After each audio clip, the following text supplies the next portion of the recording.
қалай дауыс жинадым, мен айтайын ба? Неге 6 ай бойы адамдар мә өтті Сая ханым дейді. Мені бұрыннан білетін адамдар ол туралы білет бұл историяны. Мен қалай дауыс жинадым? Автобустың ішіне кіріп алып, автобустағы бейтаныс адамдармен, қыздармен танысып, әңгіме дүкен құрып, сонда сол кезде этикет бойынша жалпы бейтаныс адаммен қалай салиқалы сұхбат жүргізу керек. Осының практикасы өте қатты өтті менде. Осыны тәжірибе жүзінде өте қатты жетілдірдім. Өзім туралы өте жоғары пікір қалдырып, содан кейін ол уақытта Инстаграм жаңадан шыққан ғой. Кешіріңіз, сізде Инстаграм бар ма деп.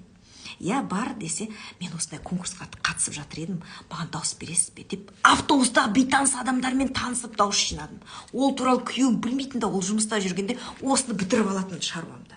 Осылай, сонда маған бір депутат кісі айтты: Сая, ты прошла очень сильную школу агитации деді. Көрдіңіздер ме? Аллаға мыңда бір шүкір. Не деген эмоция дейді. Әрине, мен әлдірілдеп отырып есіме түссе сол нәрсе. Не деген пысық етіңіз дейді. Адам шынайы бірдеңені жасайын десе бар ғой, ол адамға тосқауыл жоқ. Маған қазір барып автобустан барып біреуден бірдеңе сұрашы десе, еш уақытта оны жасамас едім. Маған бірақ дауыс керек болды ма, мен оны істедім. Маған өйткені, потому что я вижу главную цель впереди. Я должна добиться ее. Потому что я этого хочу, понимаете?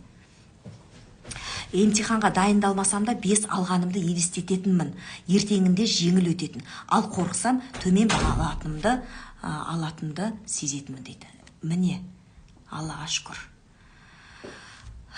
Сондықтан қыздар, аяғы не болар екен, күтіп отырмын, шығайын десем соңғы қызық дейді. Міне сіздерге айтарым. Сондықтан сіздердің энергиясы де от дейді Мадина, рахмет сізге үлкен. Сондықтан сіздер бар білгеніммен мен де сіздермен бөліскім келеді. Бүгін 12-22 екен, таңертең ашып, будильникті соққан кезде телефонды ашып қарасам, машалла, тура жаңағы дата шыға қалды.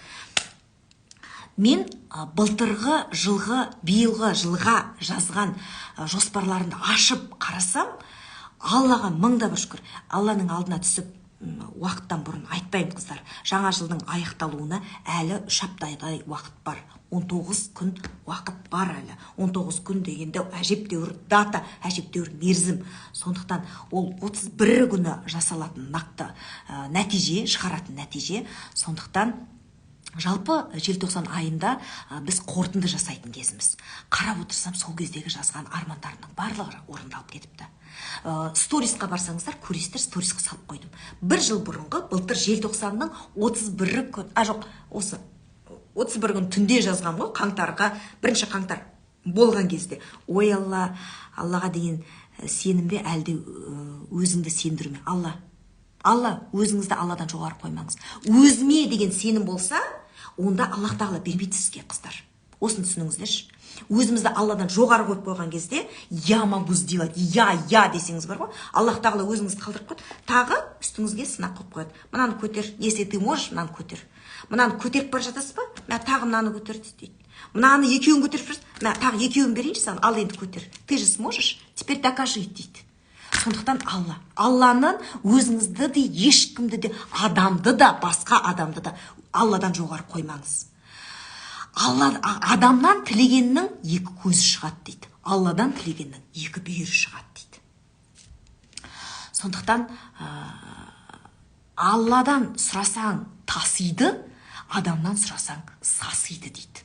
Надан қатты айтты деп ренжімеңіздер. Бұл факты. Сондықтан Алладан тілеңіздер. Тек Алладан.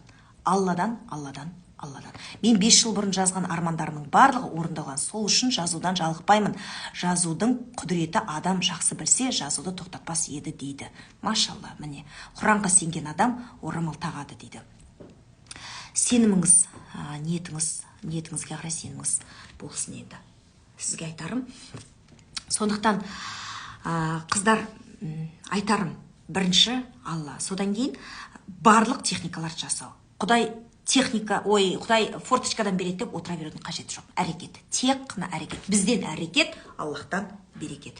Сол бар машалла дейді, бар өзімнің білетін техникалық, қалай келдім, қалай жасадым оның барлығын, қандай техника жасадым, не істедім, соның барлығы мен сіздермен 3 күндік сіздердің сұрауларыңыз бойынша интенсив курста өткіземін. Толықтай сіздерменен бөлісіп, сіздерге барлық білетін ақпаратымды берем. Бір күнде ғана жинала болған нәрсе емес. Бұл мен жалпы оқу бітіргелі 20 жылдық тәжірибеммен бөлісем. 20 жыл бойы қандай, бұл жай ғана кітаптен оқыған нәрсе де емес, жалпы өзімнің өмірлік тәжірибемден алынған дүниемен мен сіздермен бөлісем. 3 күндік интенсив курсы біздің иншалла 16 күні басталады. 16 күні Қайрат ағамыз бастаған қаншама ағаларымыз, әпкелерімізден айырылдық. Сол кісілердің құрметіне барынша жаппай осы жаңа жылға, жаңа армандарымыздың орындалуына мен де сіздерменен бірге ендігі жылға өзінің армандарында бірге жасайтын боламын. Керемет күтеміз дейді. Бірге жасайтын боламын, бірге жазатын боламыз. Қалай жазу керек? Мен сіздерге айттым, жаңа алдында бір сөзбенен. Нақты осы шақта жазу керек. Өткен шақта емес, келер шақта емес. Нақты осы шақта. В этом времени, в настоящем времени, не в прошлом, не в будущем. Я хочу емес. Және біреу үшін шешпейміз. Я хочу, чтобы муж мне подарил емес. Подарит он или нет, это решает только Аллах Всевышний. Я хочу получить подарок от мужа.